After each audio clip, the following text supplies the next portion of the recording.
Vamos a continuar con nuestra serie en el Evangelio de Marcos, capítulo 1. El día de hoy vamos a estar yendo desde el versículo 29 al versículo 39. Y el título para hoy es: ¿para qué vino Jesús? ¿Para qué vino Jesús? Y yo quiero pedirle en este día, mis amados hermanos, un momento de reflexión, un momento de autoexamen del corazón. Comience a examinar su corazón. Y les pido que traten ustedes de ser sinceros con ustedes mismos. Si pudieran pedirle en estos momentos una cosa a Jesús, una cosa, ¿qué le pedirían? Si pudiera pedirle una sola cosa, ¿qué cosa le pedirías? El pasaje que vamos a estar estudiando el día de hoy, Marcos capítulo 1, versículo 29 al 39, hace un trabajo maravilloso porque va a revelar el corazón de nuestro Señor Jesucristo. Es lo que vamos a ver. Y vamos a ver lo que es importante para Él. ¿Cuál es su celo? ¿Cuál es su misión? Y hay una manera en que puedes tú, como creyente, crecer, desarrollarte. ¿Sabes cuál es? Se trata de que tus deseos coincidan con los deseos de Dios. Que el celo que puede haber en tu corazón coincida con los celos que Dios tiene. Y que lo que Él quiere para ti, tú también lo quieras. Es decir, lo que Dios quiere para darte, tú también justamente eso sea lo que tú anheles. Que lo más importante para Él sea también lo más importante para ti. Y por eso es importante, hermanos, que tengamos esta maravillosa ventana. Hay una ventana en este pasaje al corazón, directo al corazón de Jesús, de nuestro Salvador. El pasaje que vamos a estar estudiando prácticamente nos ofrece 4 escenas diferentes. La primera es cuando entra a la casa de un pescador. La siguiente es una multitud enorme que se aglomera alrededor de Jesús y donde estaba ahí en esa casa.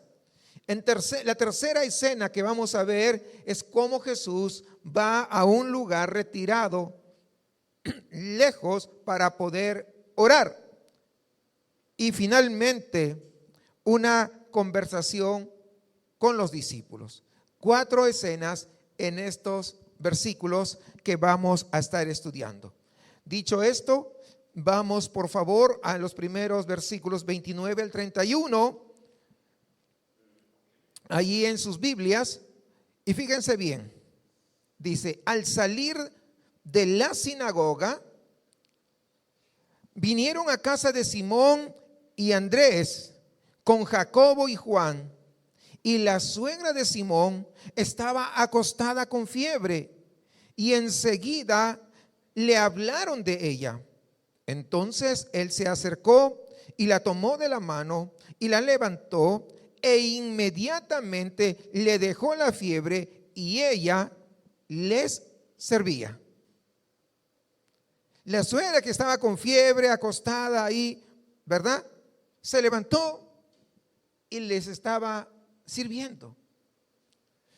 Qué notable contraste vemos aquí en este momento si lo comparamos con la escena anterior. Usted lee los versículos anteriores al que estamos leyendo y usted va a ver que fue una asombrosa y pública demostración del poder de Dios, del poder de Jesús sobre el mal. De eso se trata. Cuando Él públicamente, estando en la sinagoga, expulsa a un demonio. Porque llega un hombre endemoniado y Jesús lo expulsa. Y públicamente está demostrando quién es el Dios todopoderoso, quién es el soberano y quién es el que tiene la autoridad.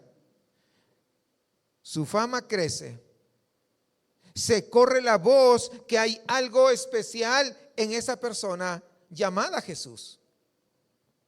Hay algo acerca de su autoridad. Hay algo que revela su poder. Porque lo que acaba de hacer con ese endemoniado.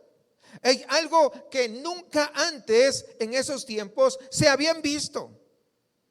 Y uno pensaría que Jesús pues se iba a deleitar con la fama, como el día de hoy muchos predicadores, pastores, cantantes quieren la fama. Quieren estar en Spotify, en la lista de los más escuchados de Spotify o de YouTube, o ser uno de los candidatos a un Grammy tal vez, y con eso es lo máximo. Pero vemos aquí, es un momento asombroso. La gente estaba reconociendo su poder. Y tal vez tú pienses, cuando leíste este pasaje, este es el momento de Jesús. Este es el momento que se descubre y se haga público de quién es Él. Pero no es eso lo que sucede.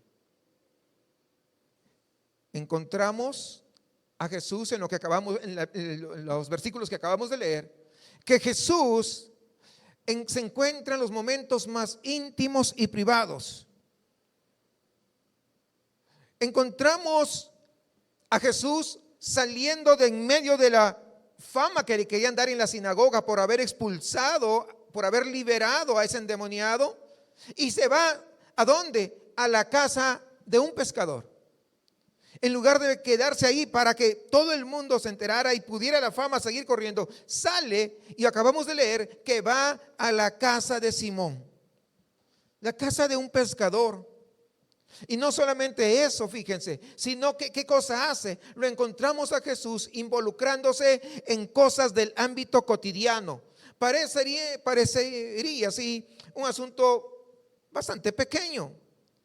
Cuando se piensa que Jesús, el Salvador, el Hijo de Dios, ha descendido a este mundo, y el hecho de que uno de sus discípulos tenga una suegra que está enferma de fiebre, pues para nosotros no nos parecería tan significativo.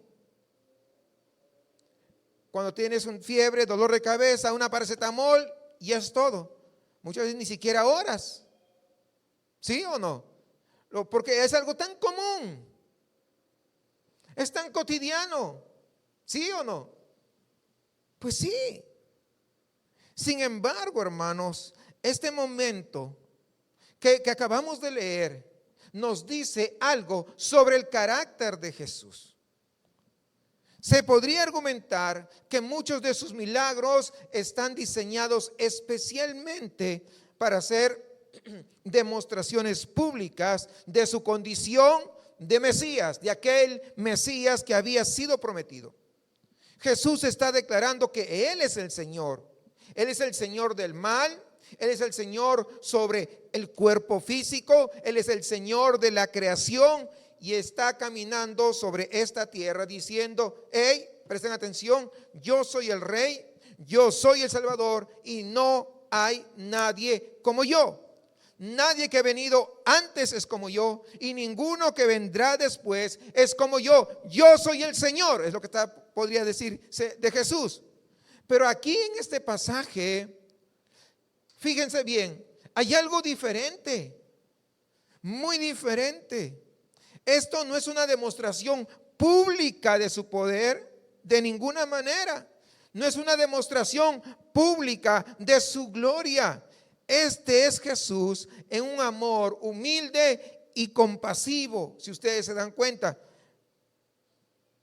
Fíjense bien, cuando Él hace este acto de sanar a la suegra de Pedro, lo que nos está queriendo transmitir a nosotros es que Jesús se preocupa absolutamente por todos los efectos de la caída.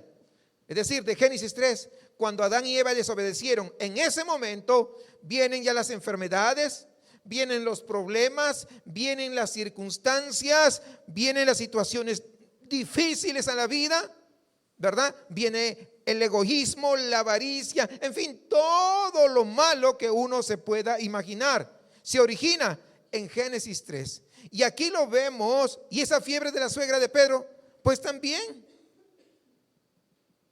El día de hoy nosotros sabemos que la fiebre en sí no es una enfermedad, sino es un síntoma como de algo. Cuando uno tiene una infección, por ejemplo, al oído, te puede dar fiebre. Una infección al estómago te puede dar fiebre, ¿cierto? O sea, es un síntoma que algo no anda bien. Pero en ese tiempo era como si fuera una enfermedad. Así lo consideraban ellos. Ahora, entonces, regresando, que Jesús realmente está mostrando preocupación por la forma en cómo la caída nos alcanza en diferentes ámbitos de nuestra vida cotidiana. Este es Jesús invadiendo el momento terrenal debido a ese amor tan extraordinario que tiene, mis hermanos. Eso es lo que está haciendo. ¿Qué nos quiere decir? Y escúcheme con atención, porque esto va a ser de gran ánimo a su vida. Nos está diciendo, nos quiere transmitir que para Jesús no hay nada demasiado pequeño que Él no se interese en tu vida. Porque que la suegra de Pedro tenga fiebre es algo pequeño. Lo que está diciendo, ¿sabes qué? Yo estoy interesado en cada área, en cada ámbito de tu vida. No es como a veces pensamos, yo creo que Dios no me escucha a mí. ¿Ha escuchado eso? O tal vez usted mismo ha dicho. Pero Jesús demuestra todo lo contrario. ¿Sí se dan cuenta por qué esto es importante para usted y para mí? Porque resulta que nosotros todos que vivimos en este mundo caído, vivimos esos pequeños momentos. Vives en momentos irrelevantes e insignificantes en los que muchas veces te vas a encontrar con el fracaso de este mundo, que te vas a encontrar con situaciones producto de un mundo caído. Y pienso en las oraciones que nosotros hacemos a favor de algunos hermanos cuando están enfermos, delicados de salud, y oramos porque realmente creemos de que en un momento, por más pequeño del tiempo, Dios, aunque sea algo insignificante, Dios le importa cómo estamos. Una vez escuché a alguien que me dijo, no, yo no le quiero poner gorro al Señor, tendrá tantas cosas que hacer. Esa es ignorancia completa, es no conocer a Dios, no saber que Él también está interesado en nuestras cosas pequeñas. ¿Sí me explico? Entonces la próxima vez, no importa el tamaño de la circunstancia, no importa el tamaño del problema, no importa el tamaño de la enfermedad, si de repente es una gripa o de repente es un diagnóstico adverso muy grande, Dios sí está interesado.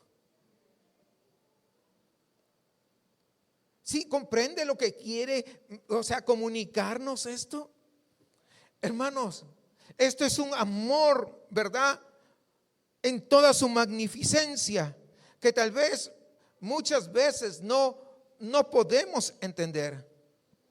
Y tú no tienes que quedarte parado ahí y decir, bueno, yo creo que para el Rey de Reyes y Señor de Señores, mis necesidades pues son demasiado pequeñas para que a Él importen. Él debe estar ocupado con asuntos mucho más grandes que lo mío. Hermanos, pero cuando leemos estos 3 versículos, qué asombrosa demostración que hace Jesús. Y eso nos dice que Él se preocupa.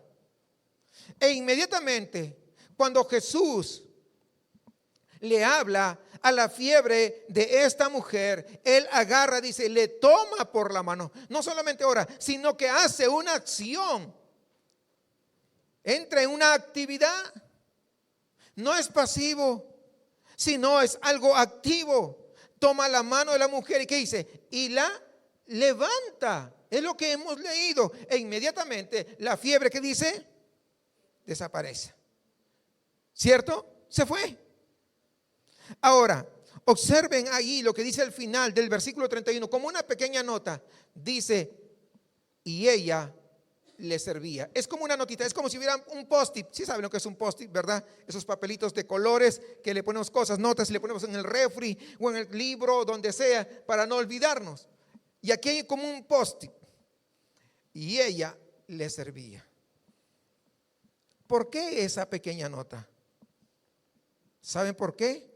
Porque con esa pequeña nota que dice, y ella le servía, lo que está demostrando es que fue un milagro completo. ¿Por qué? Porque la vitalidad de esta mujer regresó.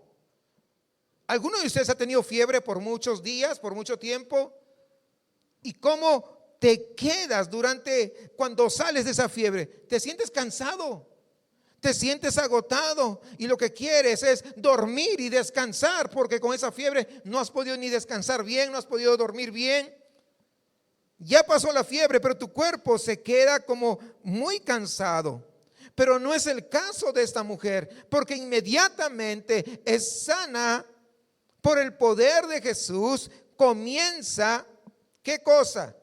A servirles, dice. Eso significa que no solamente sanó la fiebre, sino que además devolvió su fuerza. Y la respuesta de su corazón en agradecimiento de esta mujer fue: yo quiero servir a este que ha hecho algo extraordinario por mí.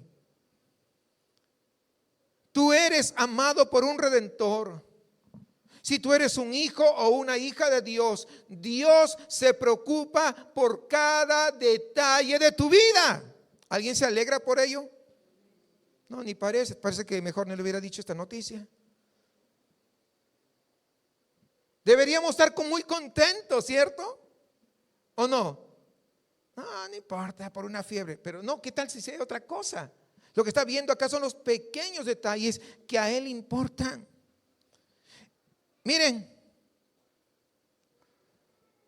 Jesús se preocupa por los que estás enfrentando. Él no va a hacer oídos sordos a tu clamor. Y yo quiero preguntarte en este día, en esta semana, estos días que han pasado, ¿qué es lo que te ha estado presionando? ¿Qué parte del mundo caído ha estado afectando tu salud física o emocional? Porque muchas veces es emocional antes que físico. ¿Dónde enfrentaste el dolor? ¿En qué parte estabas enfrentando o estás enfrentando la prueba? ¿Cómo está tu vida? ¿En qué área estás sufriendo tal vez? Tal vez la confusión ha llegado a tu mente y a tu corazón. Tal vez te encuentras sin fuerzas, débil y hasta desilusionado. Y todo lo que estoy mencionando, todo es producto de la caída de Génesis 3. Desde ahí se arrastra. Y tal vez te has preguntado, ¿será que Jesucristo se preocupa por mí? Hermanos, nosotros sabemos que Jesús no descansará hasta que todos los efectos finales de la caída sean conquistados por completo. Y cuando eso suceda, nosotros viviremos para siempre en un lugar donde ya no hay más tristezas, donde ya no hay más dolor, donde no hay más enfermedad, donde no hay más sufrimiento. Ese es el amor de nuestro Salvador. Pero aún cuando estamos viviendo en este mundo caído, podemos saber de que vamos a pasar situaciones. Es más, Él lo dijo: en el mundo tendréis aflicción, pero confiad, yo he vencido al mundo. No tú, yo, dice Jesús. Tú no tienes que declarar nada, yo lo hice por ti. Lo que tienes que acudir a mí, dice Jesús. ay, estoy pasando, nadie me llama por teléfono, estoy en esta situación. Acude a Jesús. Acude a Jesús. Él no se va a olvidar. Y luego hay un siguiente momento, una siguiente escena, la segunda escena. Les mencioné que son 4 escenas, ¿recuerdan? La casa de un pescador, que es lo que acabamos de ver. Vamos a la segunda escena, versículo 32 al 34. Cuando llegó la noche, no cierre sus Biblias, hermanos, y seguimos ahí. Marcos 1, versículo 32 al 34. Cuando llegó la noche, luego que el sol se puso, le trajeron todos los que tenían enfermedades y a los endemoniados, y toda la ciudad se agolpó a la puerta. Cuando dice toda la ciudad, no es que todo, no, estaba diciendo pues un montón de gente se agolpó ahí. Versículo 34, y sanó a muchos que estaban enfermos de diversas enfermedades, y echó fuera muchos demonios, y no dejaba hablar a los demonios porque le conocían. Entonces, recuerden, estaba en la sinagoga, se vino a la casa de Pedro, sanó a la suegra de Pedro, y ahora los que estaban en la sinagoga posiblemente y los que ya comenzaban a conocerle, no tardaron en encontrar a Cristo. Y esta es una escena sorprendente. Imagina tú una pequeña casa de pescadores y esta multitud saliendo prácticamente todos de la ciudad y comenzando a reunirse en las afueras alrededor de esa pequeña casa. Y probablemente sea una casa como de tejabanes, así. Era un tejabán, para que ustedes me entiendan, pequeña. Y un montón de gente estaban ahí.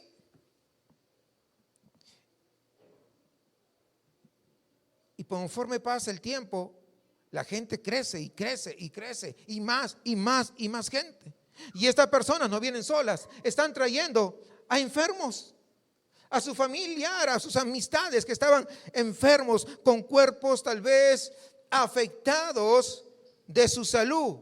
Estaban trayendo a personas oprimidas. Debe haber sido una escena, imagínense, una casa pequeña y alrededor la cantidad de enfermos y la cantidad de endemoniados. Imagínense, endemoniados mezclados ahí con los enfermos. Era algo dantesco. ¿Usted se imagina? Tal vez la multitud empujándose unos a otros, porque así somos, ¿sí o no? ¿No es cierto? ¿O no? Acá no. Lo bueno que acá en Monterrey no son así, ¿verdad? Son tan respetuosos y todo esto. Eso es lo bueno. Bueno, los que son de San Luis dicen, sí, así son en Monterrey. Imagínense, tratando de acercarse a la puerta para que Jesús, el Mesías, toque al enfermo, para que lo sane, para que lo libere.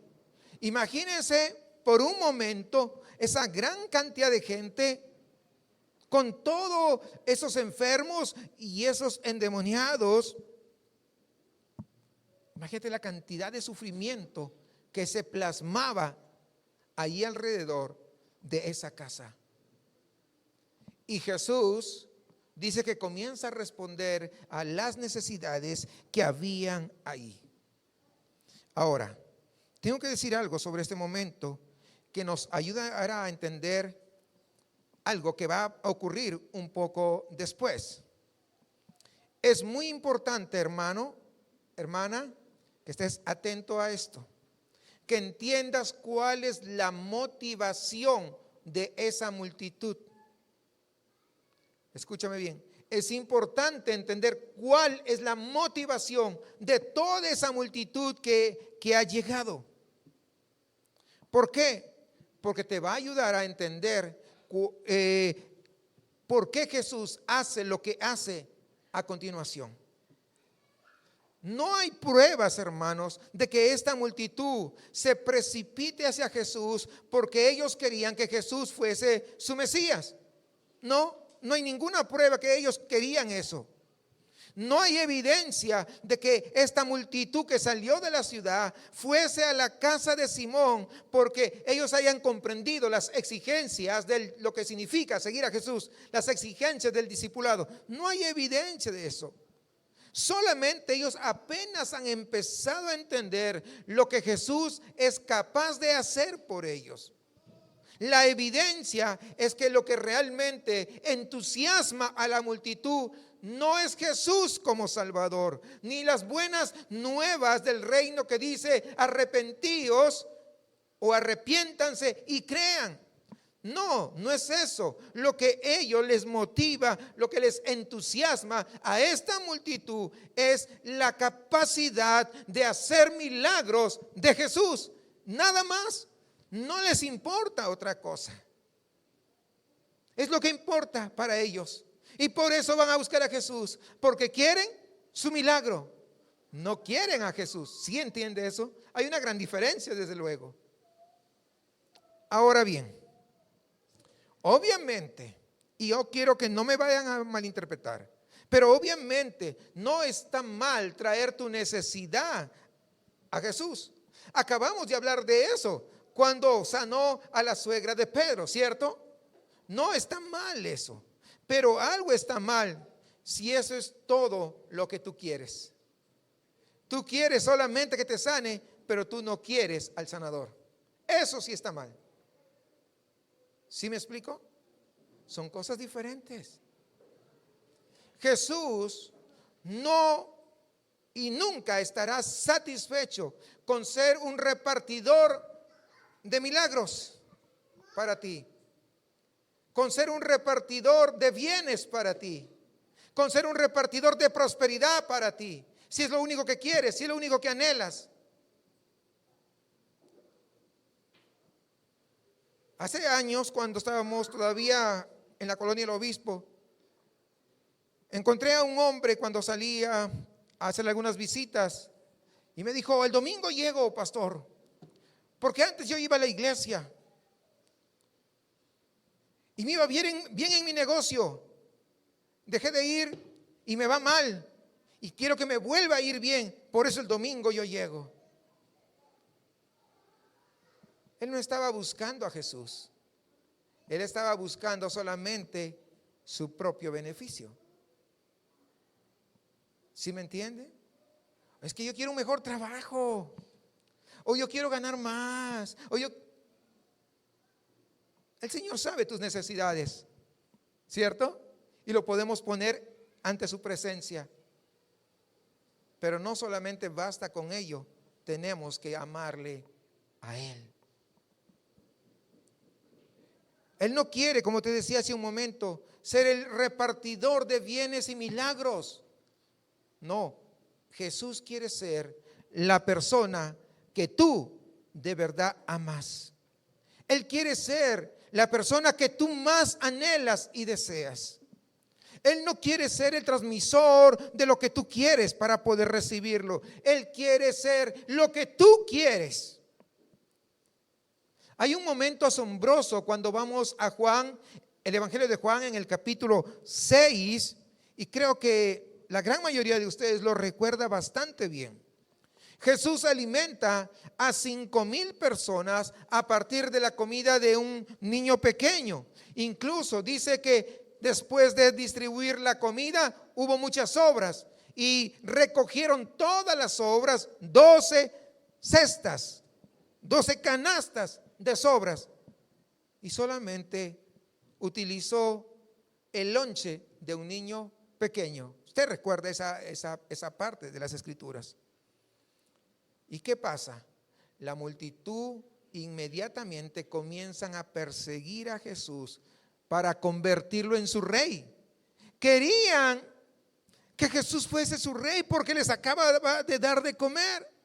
Y tú pensarías, este es el momento. Ahora a la multitud les cayó el 20. Ya entendieron, quieren que Jesús sea el rey. Oh, ese milagro ha sido efectivo. Ha resultado lo que Jesús hizo, de dar de comer a esa multitud, 5,000 personas.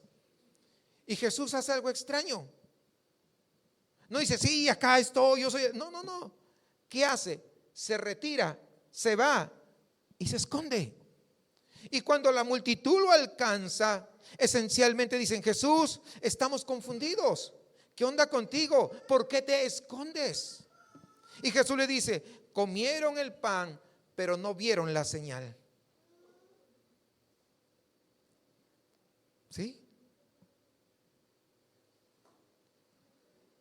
Lo estoy diciendo en un lenguaje diferente a lo que dicen, pero para que usted entienda. Es lo que está diciendo Jesús. Comieron el pan, pero no vieron la señal. Ahora lo que Él quiere decir: este milagro que yo he hecho está destinado a señalarles una necesidad más profunda en su vida. No solamente el alimento físico, sino algo mucho más profundo. Y luego más adelante le dice: si coméis mi carne y bebéis mi sangre, es la única manera de entrar al reino de los cielos. Pero si no lo haces, nunca entrarán al reino de los cielos. O sea, hasta ahí estaba apuntando Jesús. Yo creo que ha habido una enorme distorsión del mensaje del evangelio en nuestra cultura. ¿Cuál es? ¿Quieres ser feliz? ¿Te va mal en el trabajo? ¿O te va mal con la suegra? ¿Quieres estar satisfecho con todas las cosas buenas que la vida te pueda ofrecer? ¿Quieres estar sano de todas tus enfermedades? ¿Quieres ser prosperado? Solo tienes que venir a Jesús. Tú ven a Jesús nada más. Ese es el evangelio que se predica en muchísimas iglesias el día de hoy. Y en ese sentido, Jesús es una máquina expendedora divina más que un salvador. Es como aquellas máquinas, ustedes saben cuáles son las máquinas expendedoras, ¿no? Que le metes unas monedas y pides: oh, yo quiero una Coca Light. Y metes otra: yo quiero agua, soy más saludable. Es decir, metes tu moneda y escoges qué bebida quieres. O las otras monedas: yo quiero un chocolate, yo quiero sabritas, yo quiero unas papitas. Sí, así muchas veces pensamos que es Jesús como una máquina expendedora. Tú metes tu moneda de oración, y entre comillas estoy poniendo esa oración, y Dios está obligado a responderte lo que tú quieras. Ese no es Jesús. Jesús es soberano y Él responde sí, pero lo hace de acuerdo a su perfecta voluntad, a su gran sabiduría y de acuerdo a esa misericordia que tiene para cada uno de sus hijos. No responde caprichos. De nuevo, les hice una pregunta al empezar. Si recuerdan, ¿qué es lo que le pedirías a Jesús? Si pudieras pedirle una sola cosa. Ahora, habiendo desarrollado esta parte, ¿qué es lo que tú quieres de Jesús? ¿Realmente tú lo quieres como tu Salvador? ¿Tú reconoces la profundidad de tu necesidad de Él? Bueno, mire lo que sucede después, versículo 35. Ahí en tu Biblia, versículo 35. Mire, vamos a leerlo.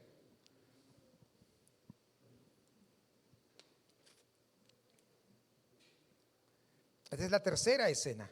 Levantándose muy de mañana, siendo aún muy oscuro, salió y se fue a un lugar desierto.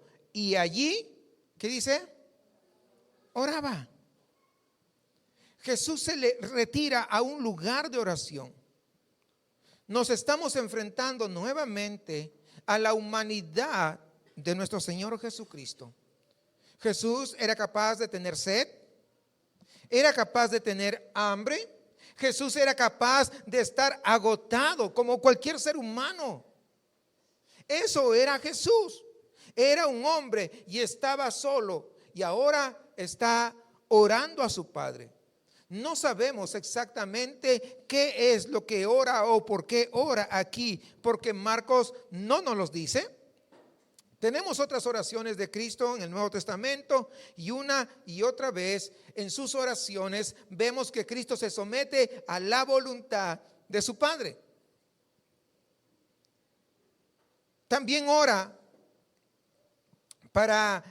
por aquellas personas que Él ha ministrado, a fin de que el mensaje que ha proclamado puedan ser recibidos. Pero en este momento realmente no sabemos qué está orando. Pero fíjense algo. Jesús, al irse solo al desierto y orar a su Padre, una vez más, ¿sabe qué está pasando? Se está poniendo en nuestro lugar. Otra vez, ya se puso una vez, ¿recuerdan cuando se fue al desierto? Les expliqué hace 2 domingos atrás. Se puso en nuestro lugar. Ahora otra vez, llevando la misión y los que serían objeto de la misión del Padre. Y es interesante la palabra que se utiliza aquí, si nos fijamos, versículo 35, dice, y se fue a un lugar desierto. Y es la misma palabra que se utiliza en el pasaje cuando Marcos habla de la tentación de Jesús. Dice que el Espíritu lo impulsó, lo llevó al desierto. ¿Sí recuerdan eso? ¿No estuvieron nadie presente acá ese día que prediqué sobre eso? ¿Sí? ¿Se acuerdan cuando? Eso fue hace 2 semanas. La misma palabra. Es interesante cómo Marcos utiliza exactamente la misma palabra. Ahora, y es interesante que haya elegido esta palabra porque un poquito de que ustedes comprendan, en los alrededores de Capernaum, donde se encontraban, realmente no hay mucho desierto. La tierra es bastante fértil y se tenía bastante cultivada. Es como si Marcos tratara de hacer como un contraste. Jesús, impulsado por el Espíritu para enfrentar la tentación en nuestro lugar. Y ahora este Cristo en nuestro lugar, en este momento de tentación. Y tenemos también aquí a Cristo en nuestro lugar, acudiendo al Padre. Hay un contraste que Marcos seguramente está tratando de hacer para que nosotros podamos comprender. Ahora fíjate lo que ocurre a continuación, versículo 36 al 39. Y le buscó Simón y los que con él estaban, y hallándole le dijeron, todos te buscan. Él les dijo, vamos a los lugares vecinos para que predique también ahí, porque para esto he venido. Y predicaba en las sinagogas de ellos en toda Galilea y echaba fuera los demonios. Los discípulos estaban sacados de onda, como dicen. Estaban confundidos. ¿Dónde está Jesús? La multitud se ha reunido. Este es un momento increíble e interesante. Están listos para recibir lo que Él es capaz de hacer. ¿Dónde está Jesús? Y Jesús como que se había escabuido a estar en la presencia de su Padre. ¿No? Lo acabamos de leer. Y ¿sabes? Se nota como si hubiese aquí un poco de irritación. Oye Jesús, todo el mundo te está buscando. ¿Por qué te viniste hasta acá? ¿Qué está pasando? ¿Y qué dice Jesús? Miren la respuesta que Jesús les da. Fíjate, salgamos a los pueblos vecinos para que también allí predique, porque para eso he venido. Escúcheme bien. Para eso he venido. En este momento que Jesús responde a la pregunta de estos discípulos confundidos y casi irritados, nos está revelando realmente lo que es importante para su corazón. Yo no he venido a buscar fama. No se equivoquen. Yo he venido para otras cosas mucho más extraordinarias. Jesús está diciendo, sí, yo estoy dispuesto a mostrar mi poder. Yo estoy dispuesto a tocarles para que la gente sea sana y libre de su enfermedad. Estoy dispuesto a expulsar demonios, pero no he venido para eso. no vine a ser un chamán. Yo no vine a ser un hacedor de milagros o un milagrero. Yo vine a ser un salvador. Y lo que impulsa mi corazón no es pararme en medio de la multitud y tocar por aquí, tocar y tocar, no, hasta que todos estén curados o todos sean libres, no. Quiero ser parte de una curación mucho más profunda. Y lo que me desgarra el corazón es el quebrantamiento del pecado. Y lo que quiero hacer es esto.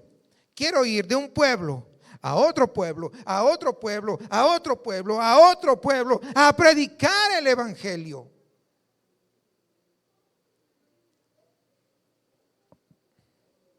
No se quedó en un solo lugar. Nosotros como discípulos de Jesús,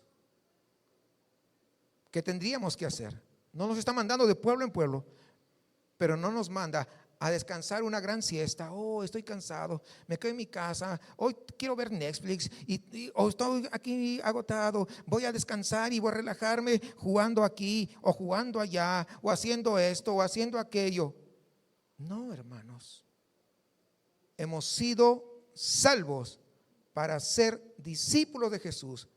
El discípulo va tras los pasos de su maestro, imita lo que su maestro hace. Intencionalmente necesitas practicar el discipulado, visitar a alguien y estar ahí. Ver a alguien que de repente no es creyente, tú has estado orando, pero Dios te va a indicar en qué momento y sales y le hablas, porque Dios ya preparó ese corazón. No es quedarnos simplemente donde estamos, en nuestra gran comodidad. Lo vemos acá. Ese es el corazón de Jesús. ¿Está bien que prediquemos a nuestra familia? Por supuesto, pero ese no es todo el mundo. Ya prediqué a mi hijo, no quiere. Bueno, pues ya cumplí. No has cumplido. Predícalo al otro hijo y al otro. Y cuando termines todos tus hijos, predica a todos tus sobrinos, predica a todos tus nietos, predica a tus vecinos, predica a los de tu cuadra en primer lugar, luego a la siguiente cuadra y luego a la otra y luego a la siguiente colonia. Es lo que tenemos que hacer. Eso está haciendo Jesús. A eso he venido, a ser un salvador. Y si Él nos ha salvado, nosotros lógicamente tenemos que hacer algo. ¿Sí me explico? Por supuesto. Ahora, hay algo muy importante para nosotros aquí. Quiero hacer este balance. Es muy importante, mis amados hermanos, escúchenme bien.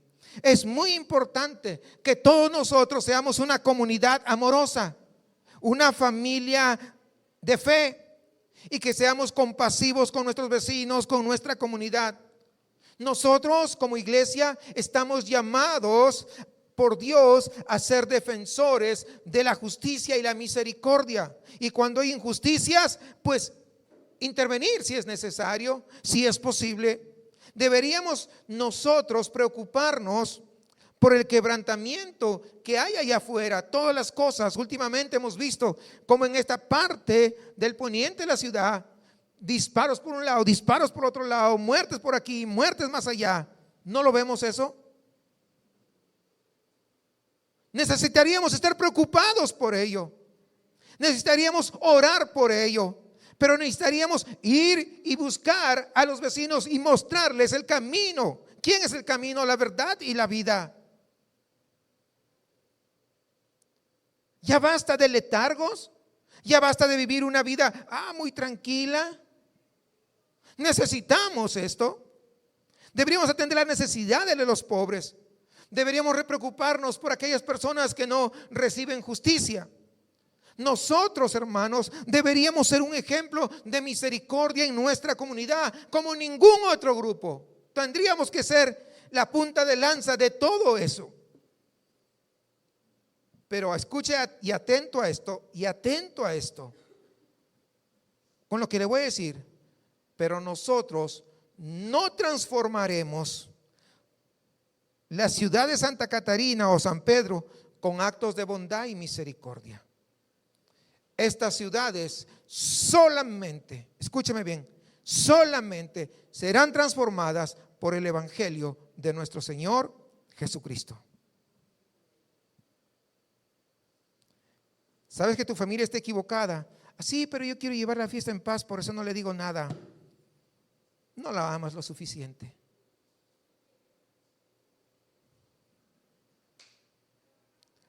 Debemos estar comprometidos, hermanos, con la centralidad de este Evangelio.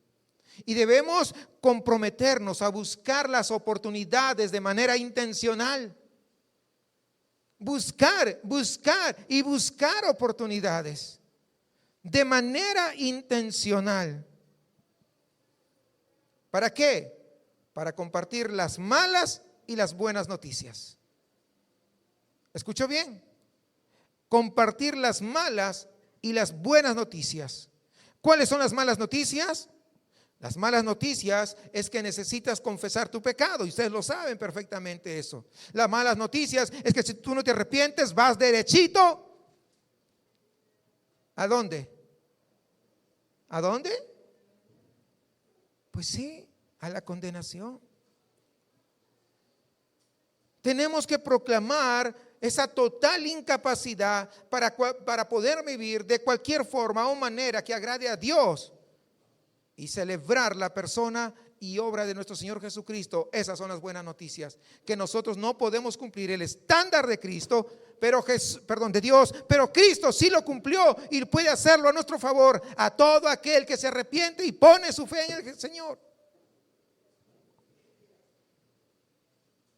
Esas son las buenas noticias, porque es a través de su sacrificio que podemos lograr aceptación con el Padre, que podemos lograr el perdón de pecados. Y también hay la esperanza final de que tú y yo seremos, mejor dicho, completamente liberados por Él. Completamente, donde ya no habrá más tentación,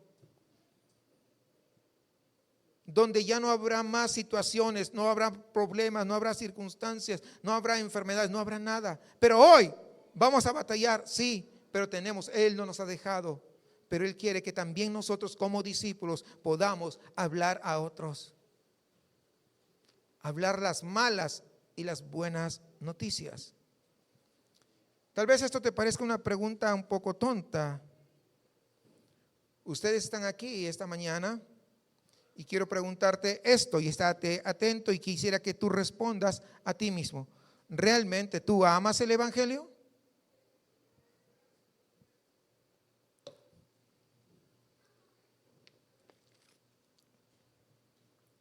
¿Amas tú el Evangelio de tal manera que esto te motiva a compartir el mensaje de esperanza y perdón en los lugares donde Dios te da oportunidad?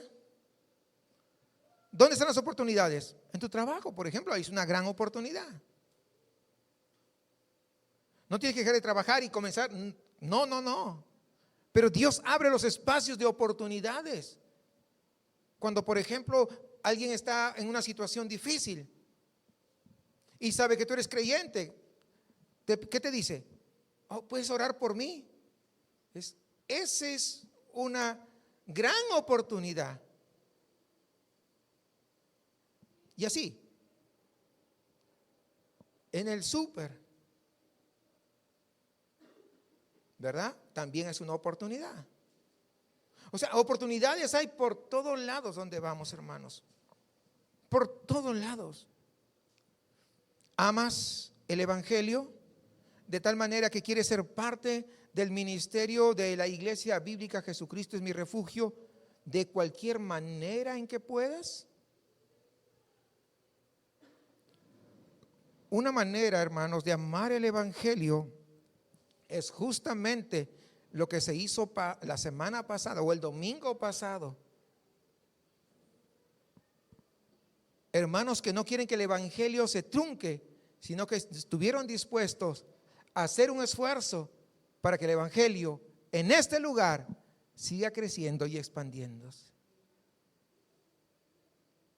No quiero ser muy detallado, pero que la mayoría de ustedes sabe. ¿Sí entienden esto, hermanos? O sea, nosotros, viendo a Jesús con lo que está haciendo, ¿cómo respondemos? ¿Amas tú el evangelio de tal forma que quieras encarnar la gracia de nuestro Señor Jesucristo en donde tú estás, con la esperanza de que Él te dé oportunidades para el ministerio evangelístico? A veces cuando alguien trabaja para una persona muy rica, como ocurre aquí en San Pedro, ¿crees que esa persona no necesita de Cristo? Por supuesto que sí. Sí. ¿Te preocupas por ellos? ¿O lo único que te preocupas es porque ellos te paguen? ¿Te preocupas por tus jefes? ¿Qué cuánto oras por tu jefe? Oh, Señor, líbralo de peligros para que me pueda pagar el fin de semana. ¿Ah? Eso no es una preocupación genuina, ¿verdad que no? Sí, se da cuenta que la diferencia en poder nosotros preocuparnos, orar para que Dios tenga misericordia, que los alcance, que su gracia sea derramada, su gracia de salvación sea derramada sobre él, que Dios intersecte su corazón, o que te dé oportunidad para que tú puedas hablarle de Cristo. ¿Cuánto te desvives orando por esa petición? Para que Dios los salve. ¿Tú estás viendo con los ojos del evangelio o con los ojos del signo de pesos? Esa es una gran diferencia. Esa es una gran diferencia. ¿Sí me explico? Una gran diferencia. Es muy fácil, hermanos, dejar de percibir. Es muy fácil no preocuparse porque pensamos que ellos no tienen situaciones o circunstancias. Es muy fácil tener un corazón frío mientras vives en el lugar donde Dios te ha puesto. ¿O tú crees que en el lugar donde estás de mera casualidad? No. No. Es muy fácil olvidar la necesidad que hay todo a tu alrededor. Es muy fácil. Entonces vuelvo a preguntarte, ¿amas el evangelio? ¿En serio? ¿Amas el evangelio para poder contar la vieja historia de la cruz, que alguien hace 2000 años murió para poder salvar al más vil pecador?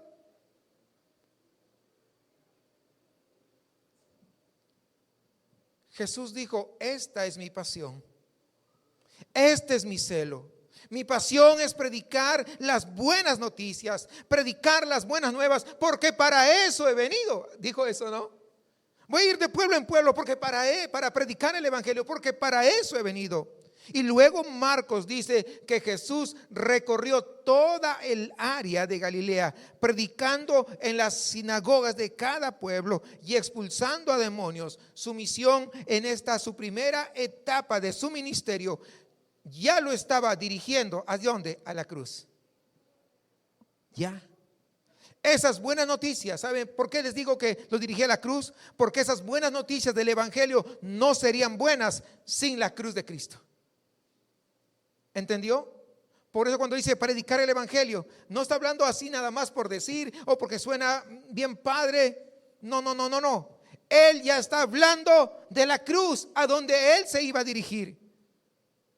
Él nunca jamás predicó algo sin hablar de la cruz. Y es lo que usted y yo debemos y tenemos que hacer. Porque para que las buenas noticias fueran buenas realmente, tenía que haber un sacrificio perfecto. Tenía que haber un perfecto Cordero de Dios que quite el pecado del mundo y que satisfaciera la ira del Padre. Este sermón del día de hoy es un llamado a la reflexión, pero no para que vayas y ores o pases al frente. Señor, te pedimos perdón porque no estamos haciendo y ahí me quedo y no hago nada. No, olvídate de eso. Señor, yo he pecado en esto, en esto, en esto y en esto. y quiero comenzar. No, ay, si tú me ayudas, yo voy. Si tú me das una señal, si el día de hoy llega la temperatura a -5 grados, entonces es tu señal y yo voy a ir. Es una ridiculez. O sea, ponemos ese tipo de cosas. Y muchas veces creemos porque, pasó esto. Oh, mira, yo creo que es una señal de Dios y Dios me está hablando y por ahí yo voy. Si tu corazón no está alineado con el Señor, olvídate de tus tonterías que están rondando en tu cabeza, porque no son de Dios. Necesitamos nosotros tener una intimidad con Dios, y es en la intimidad con Dios donde Dios nos habla a todos nosotros y no solamente al pastor. A todos, sin excepción. Donde nos va a caer el 20, en medio de la oración nos cae el 20 y decimos, perdóname por esto. Cada quien al final sabe mejor que nadie, pero es el Espíritu Santo que está morando en nosotros quien nos trae convicción de pecado, y comenzamos a derramar lágrimas y no sabemos por qué, pero nos cae el 20 y le pedimos perdón, pero no para seguir cayéndonos en eso, sino para tomar acción. De eso se trata este mensaje del día de hoy. Necesitamos tomar acción. Necesitamos comenzar a caminar proclamando las buenas nuevas del Evangelio, aquellas que también nos han salvado a nosotros. Amén. Claro que sí. Hermanos, en la frase final del versículo 39, Jesús está mirando hacia la cruz. Jesús iba a predicar las buenas noticias, pero como les dije, esas buenas noticias requerían una cruz, y Jesús sería la buena noticia, como en esa cruz venció al pecado y en esa tumba vacía venció a la muerte. Esas son buenas noticias. Amén. Y este es un redentor amoroso, pero que tiene el celo de un Salvador, y no nos va a dejar donde estamos. Él quiere que nos pongamos de pie y que comencemos a caminar, a caminar, a caminar, y no nos detengamos. Y no nos detengamos. ¿Amas el Evangelio para ti? O tal vez el día de hoy te sientes, al ser expuesto con este mensaje, te sientes avergonzado, o tal vez estás quebrado por tu propio pecado, que nadie lo sabe. De repente nadie lo sabe. El pastor no lo sabe porque no es adivino, pero el Señor lo sabe y tú también lo sabes. O te has acostumbrado tal vez a cosas que no deberías acostumbrarte. Tal vez te quedas hasta muy tarde mirando la tele, pero acá cuando llegan acá 2 horas, estás mirando el reloj, ahí me tengo que ir. Tal vez no te quedes a las 2 de la mañana mirando la tele, de repente en otras actividades, pero acá se tiene que cumplir.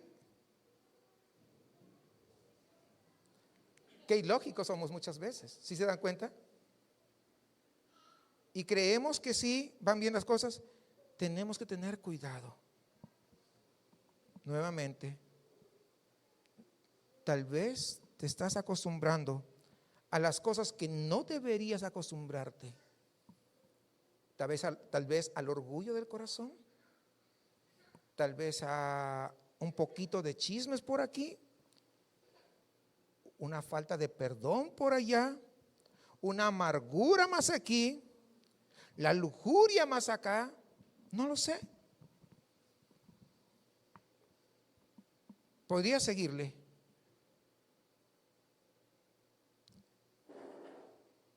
¿Tienes celo por la salvación tan maravillosa que has recibido? ¿Coincide ese celo que tú tienes con el celo del Señor y te deleitas en el hecho de que hay gracia para cada lucha que tú vas a enfrentar? Que tú puedes estar ante el Padre en tu quebranto. ¿Por qué? Porque estás en la justicia de Cristo y no en tu propia justicia. Por lo tanto, tienes la seguridad que tú vas a ser oído. O tal vez niegas las cosas que sabes. O tratas de evitarlas, evitar la confrontación, o tratas de darle una explicación, o tal vez le estás echando la culpa. Es que yo me porté con mi esposa así porque ella tuvo la culpa. No, no, no, no, no, no, no. Mi corazón malvado y perverso es el que tiene la culpa. Lo único que hizo Dios es usar a mi esposa para que saque lo que hay en mi corazón. Como dicen ustedes, que saque el mugrero de mi corazón. Es lo que hace Dios. Cuando explotas, es lo que sucede. Para que te des cuenta, la otra persona no tiene la culpa. Te has acomodado a cosas por las que tú deberías estar condenándolas y corriendo más lejos de ellas. ¿Puede el celo de nuestros corazones coincidir con el corazón de nuestro Salvador, cuyo celo fue? ¿Por qué? Por el progreso del Evangelio. Ese fue su celo y esa fue su misión. ¿Para qué estás aquí? ¿Cuál es tu gran misión? Y recuerda esto, que ese Evangelio que te ha salvado también puede salvar a muchos otros. Y ese Evangelio fue lo que le llevó a la cruz. Y fue ese Evangelio que nos promete perdón, libertad y liberación.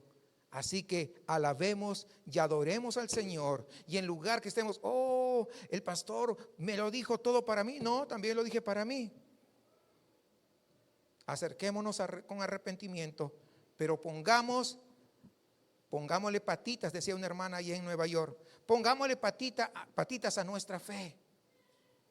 No solamente digamos que tenemos fe, sino que esa fe se vea.